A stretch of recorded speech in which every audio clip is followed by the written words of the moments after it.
Well, hello, everybody, and hello, Chad. How was your week this week, Chad? It's been a good week. It's been a good week? I got my sticker. I see that. So you went out and you did your American duty. I did. You're a patriot. You know that? I voted in the primary. Yes. It doesn't happen often, it seems. It seems when we could get into the discussion of eligible registered voters being a minority almost when it comes to the populace of who could vote. Especially in the primaries. And then in the primaries, it just gets worse. And then it gets even worse when it comes to local elections. And it seems like, and I don't know what the confusion happens to be, but it seems like the more, and I hate to use the word control, so we'll say the government entity that has the majority of influence over your life seems to pull out the lowest voter turnout. Right. While the one that has the least amount of influence on your life, relatively speaking. Let's put it this way.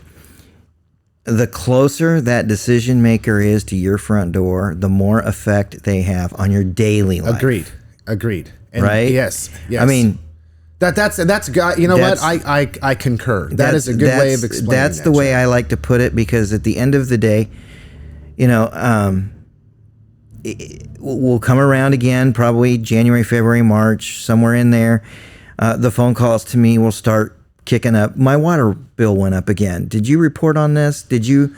Months ago. Well, yes, I did months ago. And, you know, and that's one of those things that affects your daily life. Yes. Well, the road in front of your house. Well, yes. The point I'm trying to make is the road in front of your house, the bill that you have that is for your trash and your water and your sewer, the park you play at. You bet. All that stuff. You know, great words, because they're probably going to make cuts to the proposed parks budget. All of those things, those are things that have effect on your daily life. Yeah. And the folks that are setting those things in place live in your own town. Yeah.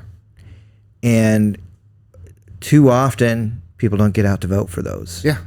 Yeah. You know, and it's just, you sit there and go, really? Yeah. This should be the one that has the highest voter turnout, you would think. You know, these people are the ones that are responsible for the parks that I go play at, and the when road in front of my house, the bridge across the street. Let's talk about your job too. Yeah. You know, if you're one of those folks that is chomping at the bit to go to work for Hillsborough Industries or GAF or whatever, it is the local people that live in our town and live in our county. Yes. That got them to come here. Yeah, and then take into consideration, we talk about jobs.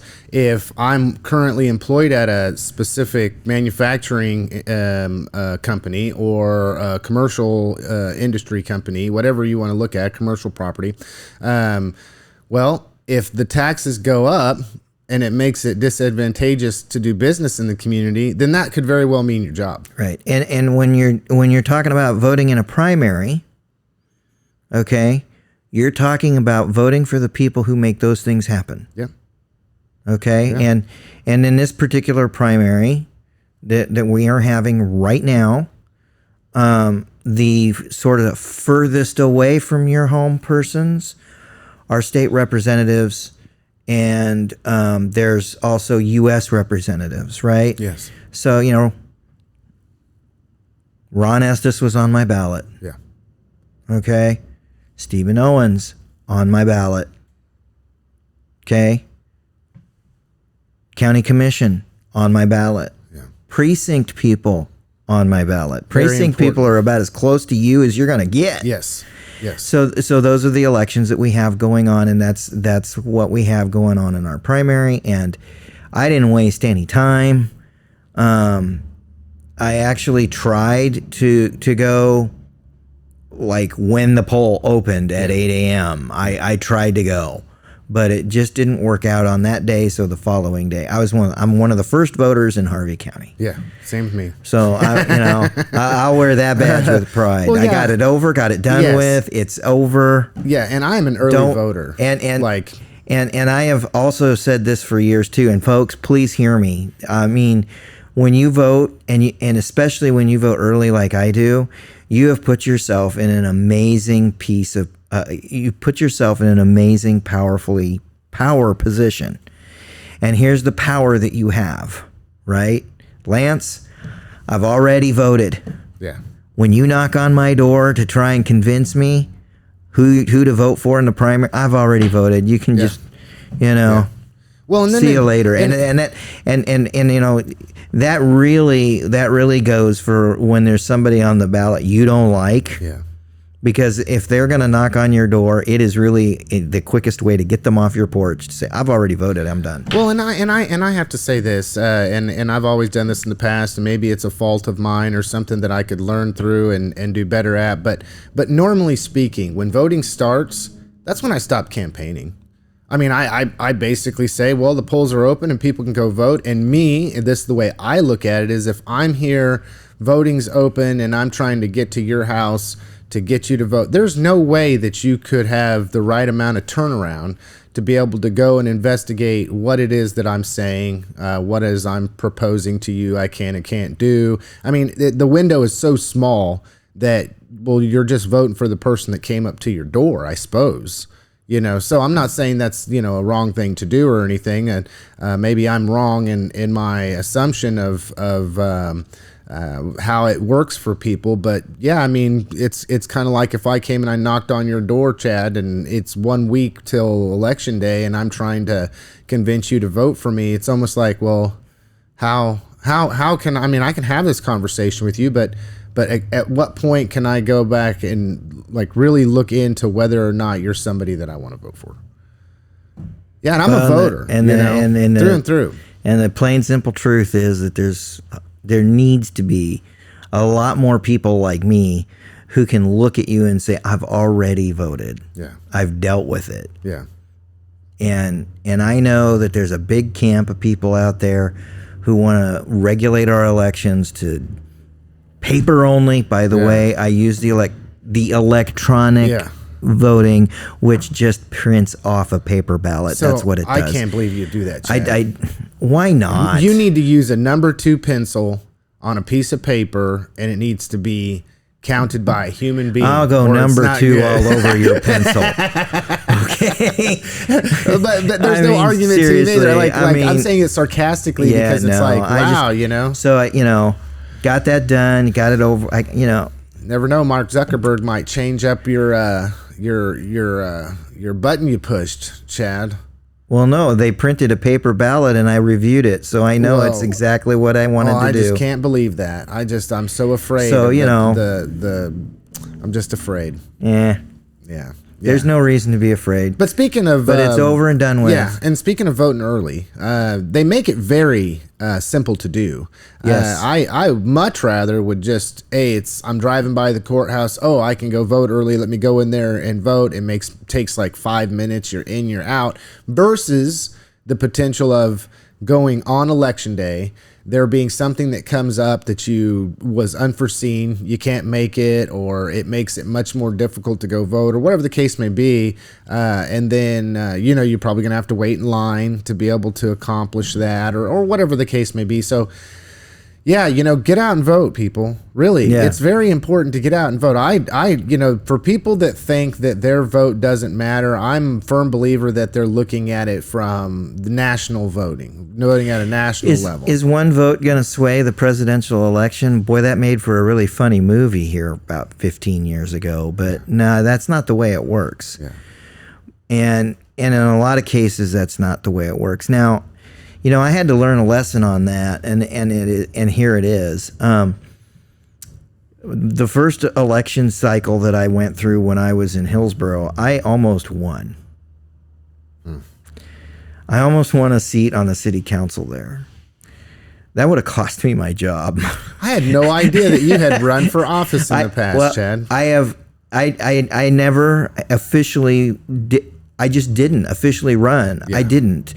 But I do not miss voting in elections. That is something I will not do. And on that particular election, there was a city council race, and there was not great voter turnout. I had no idea how pathetic the voter turnout was going to be in that race. So we're talking about a town of about 2,000 people. Yeah. That's what we're talking about. And we're talking about a ballot that had right at the number of people who needed to be elected. So they needed 3, and there were 3 on the ballot. Yeah. So you're sitting there going, what's the value of this election? I mean, seriously. Yeah. But me personally, I just can't. I can't let the election go by and not vote. Yeah.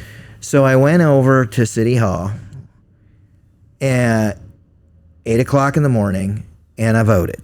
And I wrote myself in just for giggles. I know a lawyer here in town that used to do that just so that he could go back and look and make sure that his ballot was actually counted. That's kind of my attitude, right, at the time. Yeah. But I learned a lesson here. So I wrote myself in and got it. I was done. Went back to my office, and at that time we had a couple people on staff, and all the people on staff were like, "Oh yeah, I gotta go vote. But I'm not sure how important it really is because I mean, you're like, go write me in, and I said, I can already see it now. Well, this is what I said. I said, just relax. I mean, your vote will count no matter what. I mean, if you go over there and vote, and you're supposed to vote in this election, your vote's gonna count. Yeah. And every one of them were like, well, how do we know? Now, this is like 30 years ago. Yeah. How do we know? And I looked right at him and I said, well, just pick a race, fill in the circle for write-in, and write a name down there that you don't think anybody else is going to use. I'm telling you should write your own. Yeah. And then we can go back afterwards and look at all the write-ins, and then you'll know, oh, yeah, my ballot went through the process. Yeah. Right? Now, again, it's important for people to understand, this was 30 years ago. This is before all of the big blow-up after the 2020 election. Yeah. Way before that. So the seeds of voter distrust have been a part of our election system for a really, really, really long time. Yeah. And it's rooted in that one vote doesn't count. How do I note that my vote counts? It does. Well, unbeknownst to me, multiple people from my office decided to write my name in the city council.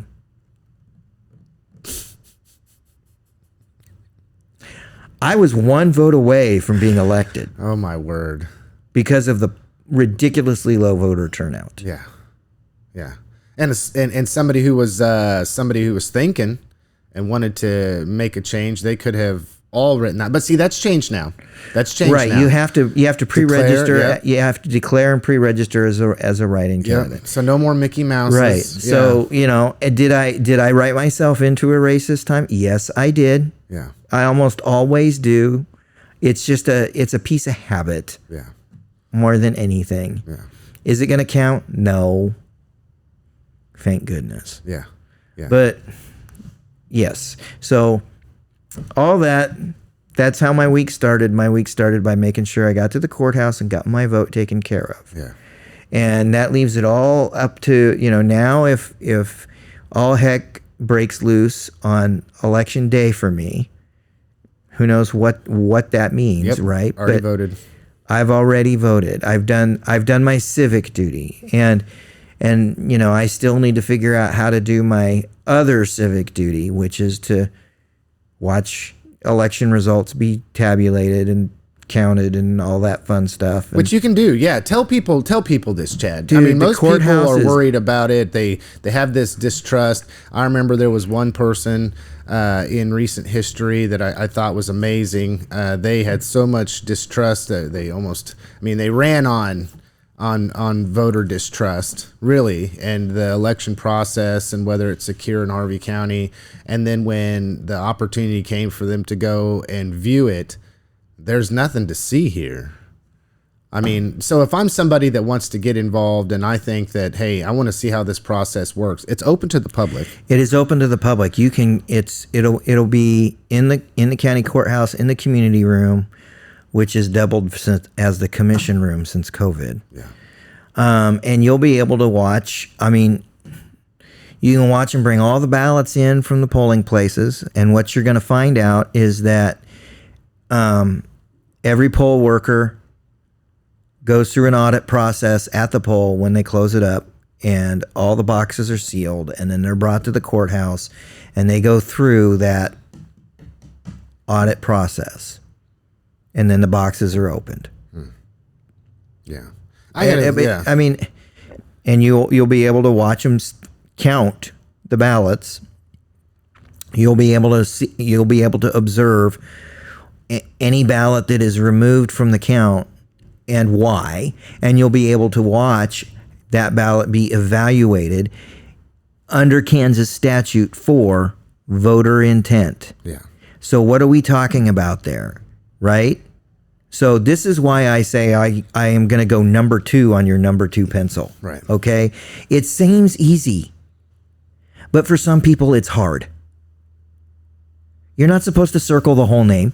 Yeah. That gets your ballot kicked out of the counter. I don't think they ever taught us a class in school about how to fill out a right? You're supposed to just color in that circle, that one circle in that race. You got to color that one circle in there. Yeah. And you're supposed to color it in completely. So an X on the circle, that gets it kicked out of the count. Yeah. The machine count. Yeah. What happens then is there's a team. And it really kind of up to the county clerk as to how many are on that team. But there's at least 3 that will take a look at that ballot and say, okay, this person intended to do this. We get it. We understand what's going on here. They intended to do this, so this is how it's going to count. Yeah. They put an X. They didn't fill in the bubble.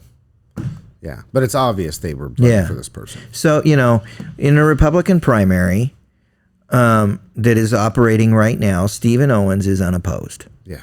So if you put an X near Stephen's name, your vote will count because the team will look at it and be like, well, they intended to register a vote for Stephen. Yeah.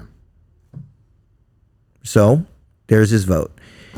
The reason that people's ballots do not get counted, if they don't count, there can be a myriad of them, but the number one is if you cannot determine what voter intent is, then it's probably not going to count. Yeah. You got to be able to do that. Yeah. Right? Yeah. So if you left a race blank, they have no idea what your intention is. Right. So there's no vote that's going to count from that race. Yeah. And then there's a list of other things that create situations where at the polls you will be asked to fill out a provisional ballot rather than an actual ballot. It won't go into the same envelopes. Yeah. It'll be sealed. Yes. It will be sealed. And the information about that is on the envelope about why it is a provisional ballot. So case in point, right? Well, the interesting thing that I've heard in the past. So here's the deal. So my wife apparently never officially took my last name. She's still Mary Purdell. I call her Mary Fry. I think everybody calls her Mary Fry. If she had gone in and registered as Mary Fry, then her registration would be not quite right. Yeah. So she would show up at the polls and she would vote, but now we've got a provisional ballot because her name doesn't actually match. And there's a reason it doesn't match. Okay? A better case scenario would be if she decided to actually go through the process now and change her last name legally, right? So now she's Mary Fry. Yeah. She goes to the polls. All of her stuff says Mary Fry, but she never re-registered and it says Mary Purdell. Yes. Her vote will count, by the way. Well, and it's, But that's under statute. She has to fill out a provisional ballot, and then the county commission will, which serves as our board of elections as well, by the way, will canvass the vote later. And again, you can watch all of this. Yeah. You can watch it all. And how many people show up for that, Chad? See, and that's okay. And here's I wanted to cover one thing and then move into something else. We're talking about people getting out and voting. I know I've harped on the fact in the past, even put articles in the Kansan about how important it is to be an informed voter. We've talked about it. I mean, really, there's no reason to not be an informed voter. There's no reason to not be a voter. But then second, there's no reason to not be an informed voter. It's not like, people are hiding anything. I mean, usually if you want to go and find out what this candidate thinks or believes, I know there's something in the Kansan they had candidate profiles. I know that the other paper, same thing. I know that the people usually have social media presences. That's something I noticed about this election cycle is normally everybody creates some kind of a page, as we call it, which is more public and everybody can view it. But that's not really how it worked this time. I noticed that multiple candidates started it as something different so that way they could have or vet or whatever you want to call it people from being able to view their stuff. I don't quite understand that, but it is what it is. Or there's a website usually or something of those. There's general things that allow for people to view what content you're putting out, who you are, why you think you should be the best candidate or whatever. And it just circles all the way back through of number one, question for you, Chad. We just got done talking about it. First question is, why do you think there is such a low voter turnout and people don't view it as their civic duty to get out and vote? And second, why do you think there's such a downturn in the amount of people that want to sign their name up to be an elected official to serve in that way? So just talking about service to the community, these are not prestigious jobs. You're serving the community. Usually it opens you up for all kinds of different criticism or that's a bad thing? No, that's why people don't want to run. They don't want to put up with the baloney. They don't want to put up with the bullspit. Of what? Just people that see, this is the thing that I find confusing. Everybody can knock a flaming arrow and throw it at you, and they don't want to put up with it. Yeah. Okay? Hey, I've seen people chased out of my business for the same reason. They just don't want to put up with the crap anymore. Yeah. Okay? I mean, seriously. So for those that are slinging it. Define crap, Chad. Define what you mean when you say that people don't want to put up with the crap. Is it they don't want to put up with... The half-truth, the life, the lies, even though... It's very difficult to prove the defamation. So people don't want to put up with it. People don't want their name smeared through the mud by people that are sitting in their basement in their underwear and have no job. And conflict in general. Yes. They don't want to deal with that anymore. Yeah. It's, when you're talking about, for example, when you're talking about the Board of Education, man, you better really believe it's worth it. Zero pay. Zero pay. Zero pay. You're going to get ridiculous amounts of conflict. Yeah. Okay? Yeah. You're going to, no matter what you do, you're going to step on somebody's toes and you're going to hurt them. But does it have to be that way? But you're going to have decisions to make that are going to be very difficult decisions. And those decisions will hurt people. Okay? Yeah. And when I say hurt people, I'm talking emotionally. Yeah. Well, and I'll say this. Okay. Since the school board, I've been watching the school board for many years, and it has taken a drastic downturn.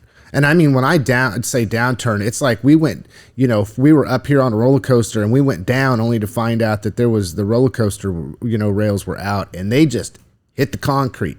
And it started with the rail or way decision.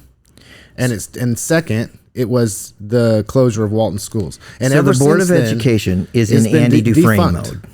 Defunct. I mean, that is, I say it again, that is what everybody talks about when I'm canvassing. Or national issues, I'll put 3 out here. I've said 2 before, but national issues, right? Have no control over that whatsoever. 2, they're talking about the treasurer's race in this situation just because it's gotten so nasty. And 3, what is up with the school board? Why are they so defunct? And everybody has their opinion, but everybody can see it. It really is a disaster. I mean, I don't mean to be too critical understanding the circumstances, but Yeah, it's everybody. It's on full bad. display right now. It's bad. The Board of Education is in what I call an Andy Dufresne mode. Okay? So they were met with some really, really difficult decisions, and they had to tunnel through that rock wall with a little tiny hammer. I mean, and that takes time, that takes energy, it takes commitment, and it takes a lot of work. Right now, where they're at is they're swimming through the river of manure under the prison. At some point, they'll come out the other side. You would hope. The only question is when. Okay, and what's it going to take to get there? But they're swimming through that river of manure. When they get out of that river of manure, then they're going to get to Zihuatanejo. Okay, so then the river of manure in my mind's eye that just flashed in my perspective is that river of manure under the prison is literally politicization of that entity. For anybody who's supposed to be that way. For anybody who does not understand a single word that just came out of my mouth, we're talking about the Shawshank Redemption. Yeah. And Andy Dufresne was in prison for a crime he did not commit. And then he turned around and he escaped. And to make that escape, he had to go through a rock wall with a tiny hammer. And then he had to crawl through a sewer pipe full of human excrement. 500 yards. I don't know where in the 500 yards the board is at right now. But I just feel like, it's a great allegory, but people need to understand where it came from. Yeah. So go watch The Shawshank Redemption this weekend. It's one of the greatest movies ever made. Yeah. Well, and then I'll say this too. I've talked to basically all of the school board members, except for maybe one. Okay. And all six, I'll say right now. And on my own personal opinion, I'm going to say this. There's 4, maybe 5, okay, because I haven't talked to the 5th, right? But there's at least 4. They're like, I know, we're trying. I accept that criticism. I understand. We're trying to move forward. We're trying to do what we can do to readjust, refocus, and get out of the mire. And then only one takes a complete offense to it. Just wants to be beyond reproach, and it's everybody else's fault is the reason why this is happening. It's like nails on a chalkboard to them when a citizen comes up and says, "Hey, you might be part of the problem." Not me. Yeah, not me. I'm not part of that problem. But it goes to this, okay? So to transfer over, if we talk about civic duty, people signing up for politics. We know politics is a dirty sport or whatever the case may be, so people don't want to be participatory in that, and it's understandable. But let's transition over this. I did an interview with Carol Gata, who is the executive director for Agape Resource Center. I didn't know much about Agape before I did the interview with her. I mean, I knew it existed. I knew it was a place that people could go get help. I didn't really know what kind of help they provided. There's a lot of entities within the community that provide help. And I both on camera for the interview and off, I learned a lot about that organization. And my heart went out to him, Chad. It's like, what can I do personally to help? I could do something to help fill that need. They've got a few volunteers, right? But the giving is down, which for obvious reasons, the economy is not good. Organizations like that find it hard to get volunteers. Organizations like that are struggling, unless in many instances it's got a larger fraction that they're just a small portion of where they can receive this support. Government funding, right? Because, seems to me like there's a limited amount of people that want to help their fellow person, and the government is in the business of what's good for the whole public, or supposed to be. Right. So, I mean, I don't understand it. All civic organizations are down. I think there's only one really that's had a tick, seems to me, an uptick members, okay, in the community. I won't name them specifically. I think probably people would just, by watching different civic organizations, be able to see, okay, either they're doing it different and they're really publicizing their new members when their new members come on, and that's part of the way that they get more members or whatever. But it just comes back to the fact that how many people, why, Chad? People don't want to serve anymore. We're not civically engaged right now. I mean, it used to be people would do lots when it came to their civic duty, and now civic duty be damned. So the person that described this to me the best is a former director of a United Way. And they said, the problem we're having, and again, this is not a new thing. The problem we're having is we've decided we want to be garage door communities. Okay? Yeah. And what they meant by that is what we want, or what it feels like we want, the majority of people. They want to drive home at night, open the garage door, drive into the garage, shut the garage door, and be done for the day. In their own world. Okay? They don't want to take off work a half hour early and go over to Sand Creek and pick up trash. They want to go, open their garage door, shut it, play on their PS5 or watch their TV, whatever it is they want to do in the evening at home, and they just and forget everybody else. When that was first said to me, I was like, okay.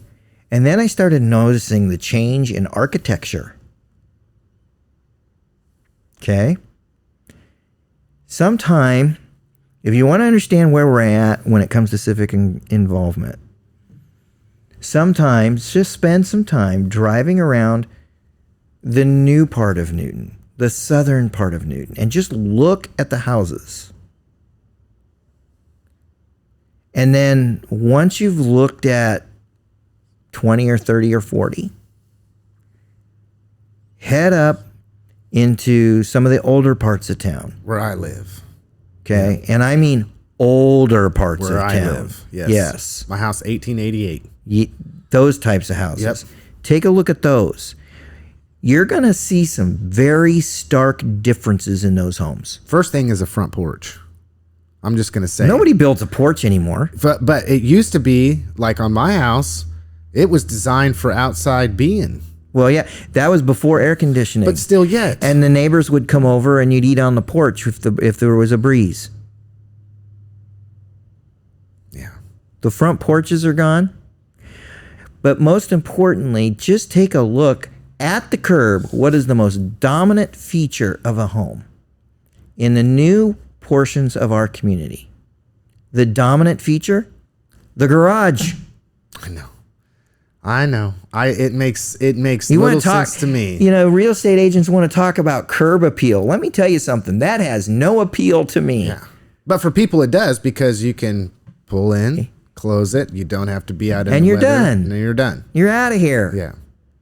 I mean, if one of the exercises don't have to see or talk to nobody. Well, one of the exercises you can go through, just drive that little neighborhood that's just right north of the high school. There's some really new homes up there within the last 10, 15 years. Homes up there. And what's the dominant feature of those homes? The garage. You don't have to go very far, and all of a sudden, the dominant feature is the front door. Yeah. And then if you head into some of the older parts of town, like go into my neighborhood, okay, which most of the homes in my neighborhood that are 100 years old or so, they're not in the greatest of shape, but the dominant feature from the street is the porch. Yeah. So our architecture has been basically recreated to a point where we are telling you, number one, we're not interested in being involved. Yeah. We just want to come home and be done. Yeah. And number two, you ain't welcome on my property. Yeah. I don't want you here.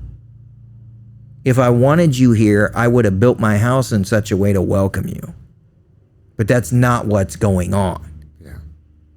So civic engagement, you asked about why people aren't voting anymore. Voter disenfranchisement? They don't care. How can you not care? Maybe it's just me, but how can you not care? That's my issue, right? People ask what motivates me, what drives me, why I'm super involved, if you want to look at it that way. And it's because I truly care about my community. I care about people I have not met. I truly do. I care about the welfare of my fellow man. I really do. I really, really, really do. And so then it drives me. And, oftentimes I've had to sit back and ask myself this question: is it really worth it? Now, I'm somebody that's putting action to it. So when I'm doing it, I feel like I have the ability to say, hey, I'm doing all this. Is it really worth it? But then how can somebody ask the question who does nothing except for get on a keyboard in their basement or on their phone? And Chad, I've got to say this, could get me in trouble, but I'm sick and tired of people that offer absolutely nothing to the community. They wouldn't lift a finger to help somebody else. They wouldn't lift a finger to help their fellow man.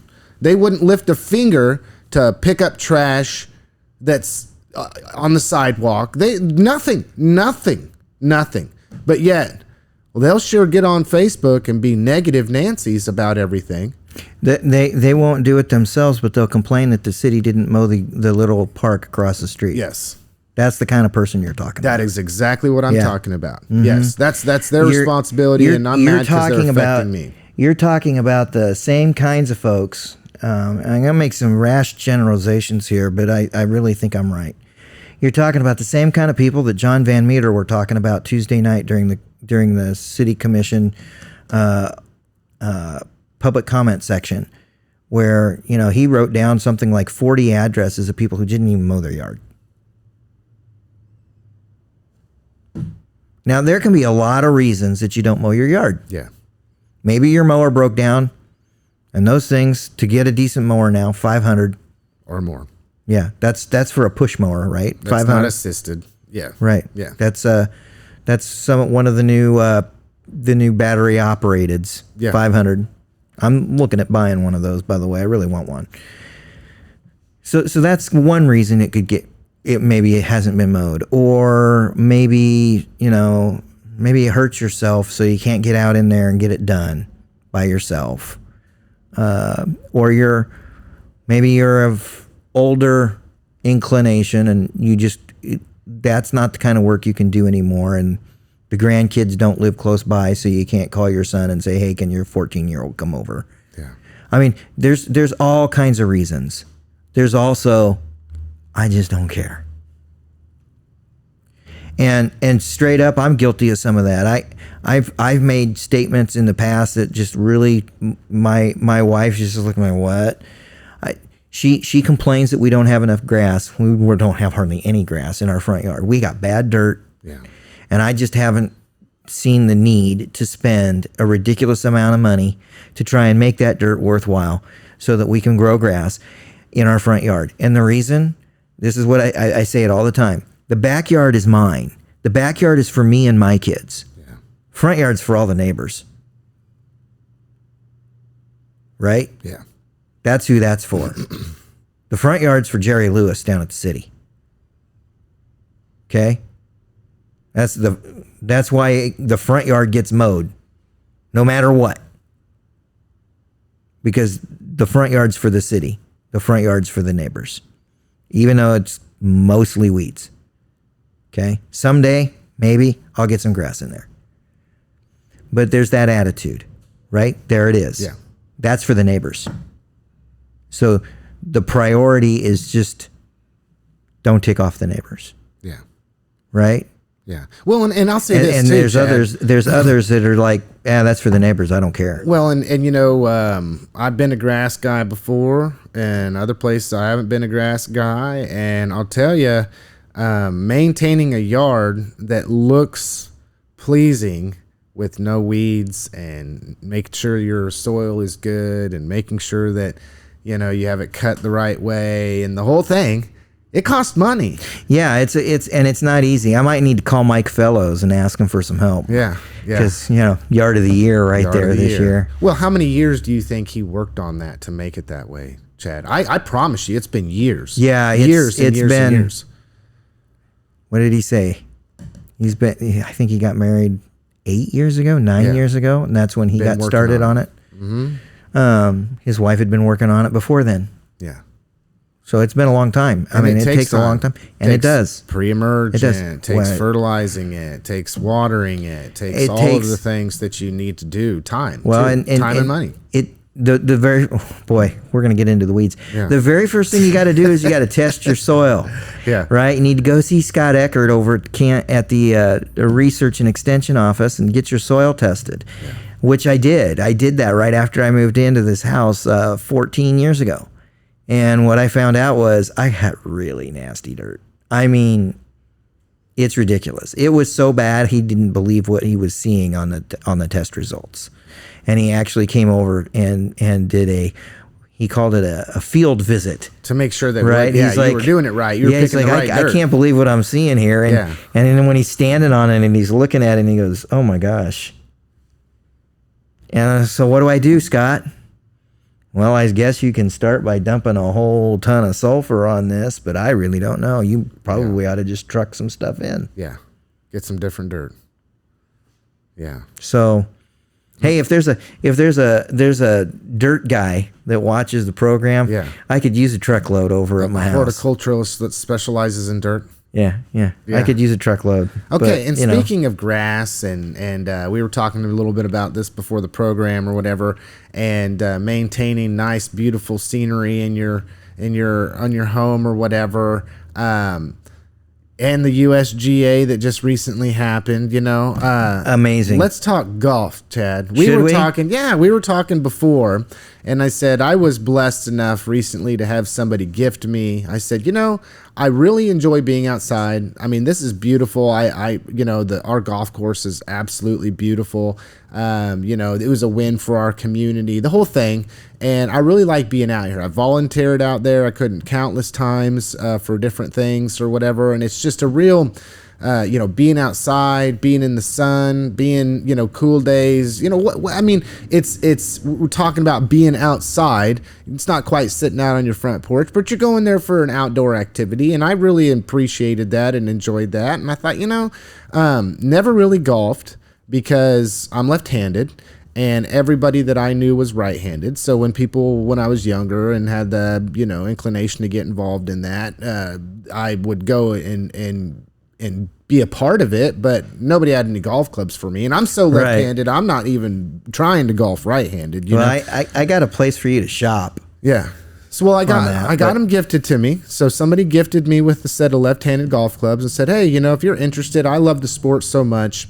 I want to, pass it on to you. I think I can get you some left-handed golf clubs to get you started and just go out there and give it a try and play and practice. And, we've talked about you being so frustrated that so there's that too. There's a possibility I get out there and be like, man, this just is not for me. You don't know that until you try it. So I'm saying I don't know, knock until I try it. So getting involved with doing some of that. But I noticed also on your social media that you had mentioned that your kids are wanting to be involved in golf. So, it's kind of funny how that all started. It started because I was coming home from work and talking about the Open and just the absolute amazing things I was seeing at the Open. And one of my fears as we were entering the Open was that I would go or I would hear what I'll call the pity. Look at what these guys are doing, but it's always going to be quantified by their physical and mental limitations, and it's really just pity. No. That is not what I experienced. People were blown away from the absolute skill of who we were watching. And straight up, those of us who went to that tournament, we were watching the best in the world. Yeah. Okay. We saw a couple of golfers that straight up, I think, could compete at any level. Okay. We were watching it. Here's one way to put it. I felt like I was watching Caitlin Clark. Okay. She is one of the best basketball players on the planet. Period. I didn't say women's basketball players. I said basketball players. I'm not the only person who has said that. Okay? And so when we were out there watching these men and women play golf, we were watching absolutely skilled players that can compete at any level with anyone. And they were skilled. Phenomenal. So when you're watching the best, that impression is going to get made on you. So my kids were listening to me talk about what I was seeing. Yeah. Right? And when I got pressed a little bit, somebody said around our table, so you keep talking about how skilled these people were and how great of golfers they were. But what about some of the other stuff? And I'm like, oh, you mean like the guy with no legs and no fingers? Yeah. Driving 300 yards? You mean like that kind of guy? Yeah. Yeah. And I said, you know what? I don't care about all those limitations. I was watching this incredibly skilled player play golf. But when they heard things like that, wait a minute, no legs, no fingers. Well, how does he grip a club? Oh, I don't care. Yeah. I mean, yeah. It Well, that's matter. the thing. Figure out a way to get the job done. But it was during those conversations that my youngest son said, Dad, I want to try and play golf. I've wanted to try this for a really long time. It just looks really, really fun. And I looked at him and I went, well, you know what? You're left-handed. That's going to be it's going to be a challenge to find equipment for you. Yeah, it is. It's not going to be easy. No, it was my whole life. And he looked at me and he goes, but I still want to try. I want to figure out we need to figure out a way for me to try. Yeah. And I was like, okay. And I looked at my oldest son and I said, well, what do you think? You think you want to try it? And he's like, well, it looks like it could be fun. And I looked at him and I said, well, you're going to be a lot easier. I mean, granted, we're going to probably want to get junior clubs. And that's because one of the short stature golf players that I watched, I was absolutely just amazed by the skill level of this guy. Yeah. And he heard me say something under my breath about, man, how in the world have I never been able to figure this out? I have always used the excuse that I'm 5'2", 5'3", and that golf clubs aren't built for me. That's always the excuse that I've used. Yeah. And he heard me say that because I do that. I talk to myself all the time. Yeah. And he looked at me and he goes, well, you need junior clubs, dude. Oh. Never thought about it. Not once. Oh. I love it. And it was his whole attitude. And I think it was the dude from Ireland as well, because I had made a comment. I was like, as he's getting ready, he's, I'm like, man, this is going to be cool. I'll never forget my days in Belfast. And he's like, oh, you've been to, yeah, I've been there. Love the place. And like 2 holes later, he's like, dude, you need junior clubs. Yeah. Right. And that Irish attitude is like, dude, just listen to me. You need junior clubs. Yeah. So I was like, okay, well, I'll start shopping. Well, guess what happens, right? Kid says he wants to try. Other kid says he thinks it would be fun. He's about the same size I am. And then when we did wrist measurements, I found out that we're exactly the same size for golf clubs.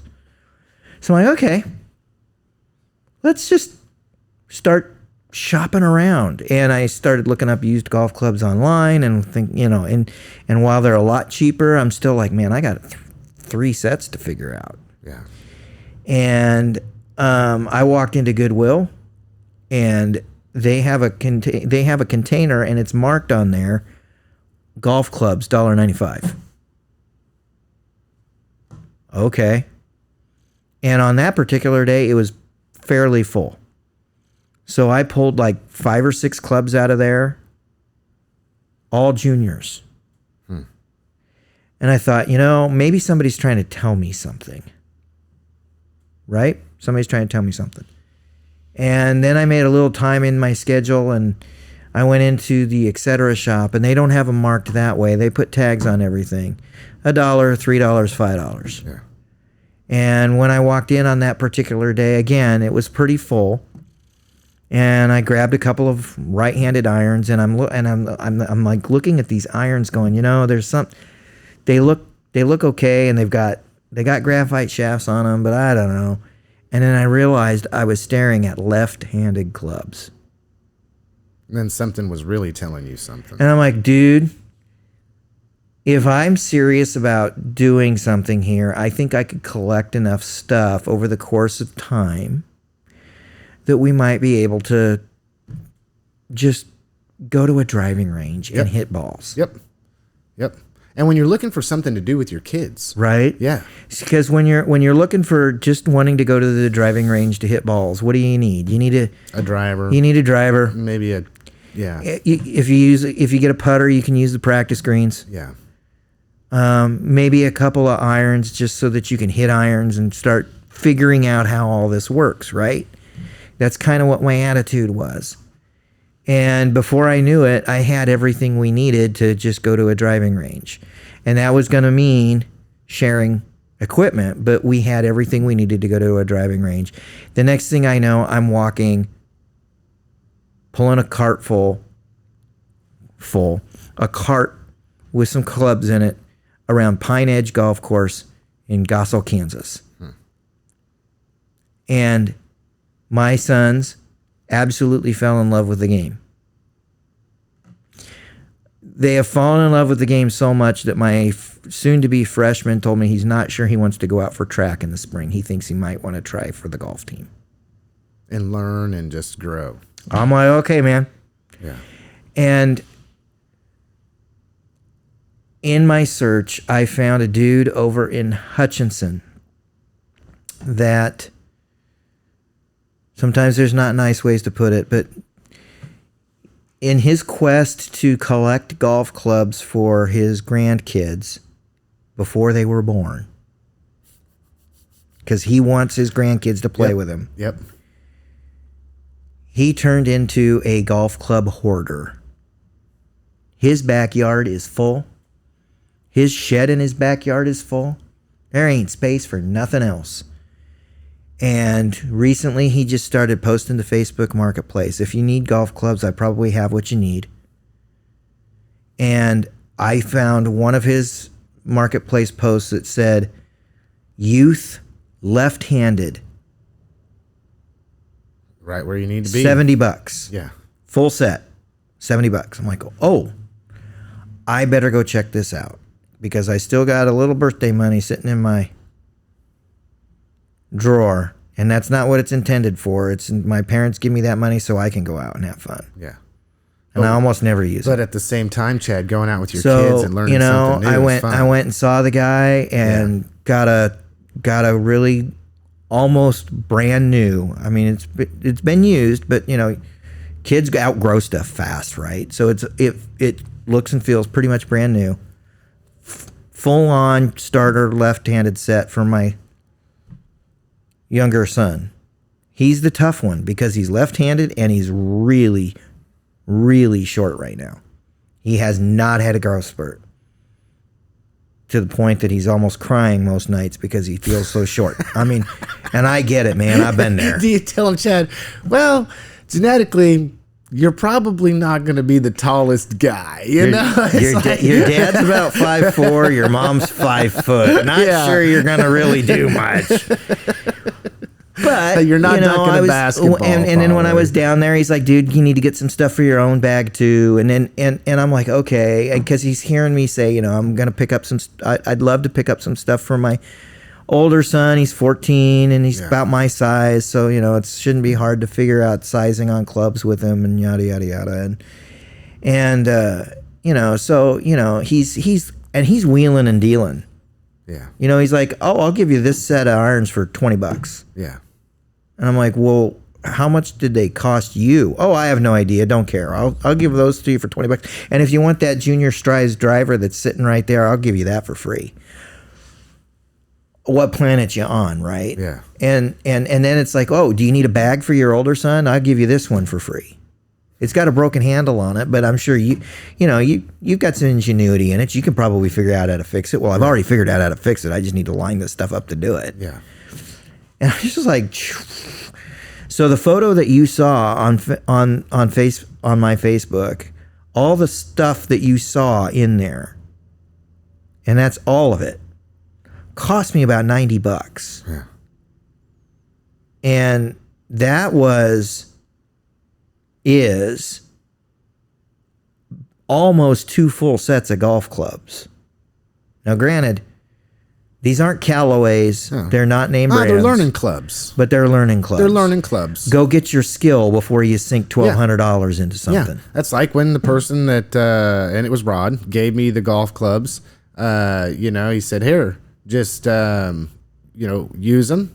If it's not for you, then let me have them back so that way I can pass them on to somebody else, because there's no point in going out and buying a bunch of new stuff and all this and then realizing, hey, maybe it's not for you, because it's not for everybody. It's not. So that's where things stand for us on that. And I am moderately excited. We've played one full round. It's a 9-hole course. Yeah. We played one set of 9s up at Gossel, and we're gonna keep going to Gossel. Yeah. Straight up, Sand Creek Station is an amazing golf course, but it is not built for a golfer like me. Yeah. Or new golfers. I mean, maybe it is, but it's going to take you a while to get through it. It's going to take you time to get to a skill level where you are going to feel like when you walked off the course that you played well there. Yeah. And namely because of this. If you go down the rabbit hole, you're going to find out everybody wants to figure out how to hit longer. Yeah. And it doesn't matter how long you hit. Okay? If you're a dude that can go out there and smack something for 300 yards, you're still trying to figure out how to get to 330. Yeah. Dude, I'd love to be able to hit 200.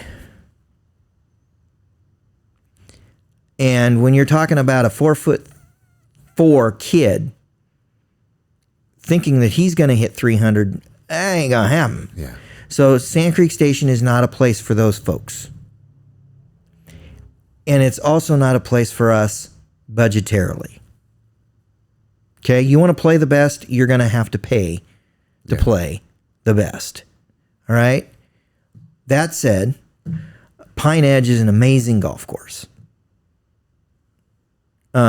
It's a par 3.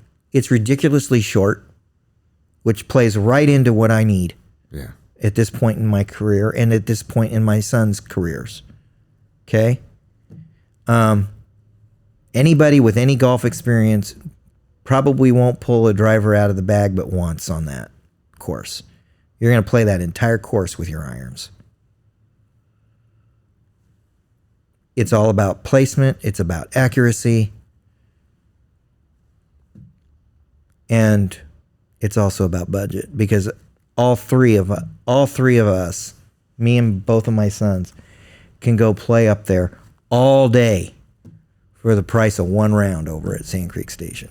That doesn't mean I'll never play Sand Creek Station, but at this point, it feels a long way off. Well, we're both golfing for beginners, Chad. So there you go. We're coming to the end of the program.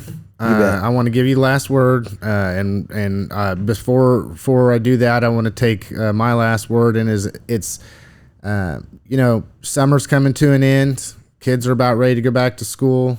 We're going to start seeing a transition of everybody getting busy again to get that type of thing done. Just enjoy the rest of your summer. And as we move into a time in which everybody will get into the groove, and then we'll start slowing down a little bit when we get in our routines, enjoy the changing of the seasons. Yeah. Here's my last word, man. A lot of parents have gotten to that point where everything is on their last nerve now. They are really ready for the kids to go back to school. I'm with you. But this year, you need to really tap into whatever last reserves of patience you've got, because they're going to be closing down the railroad crossing on Main Street for the better part of 10 days. Yeah. And then when they're done with that, they're going to close down the railroad crossing at Broadway. And there's a whole lot of people that's going to really affect their main routes to get back to school. Yeah. So tap into your inner patience. There will be detours. Figure out different ways to get where you're going, and just be patient with everybody, because none of us are going to have fun through this. I agree. We had a softball for everybody this week, didn't we, Chad? We did. We did. All right, everybody. We're up at our hour. Thanks for listening to this program, and keep your eye out, because you're going to see some interesting changes as we move forward with some of the format of our different programs, and I think you'll all be interested in it. Have a good week, everybody.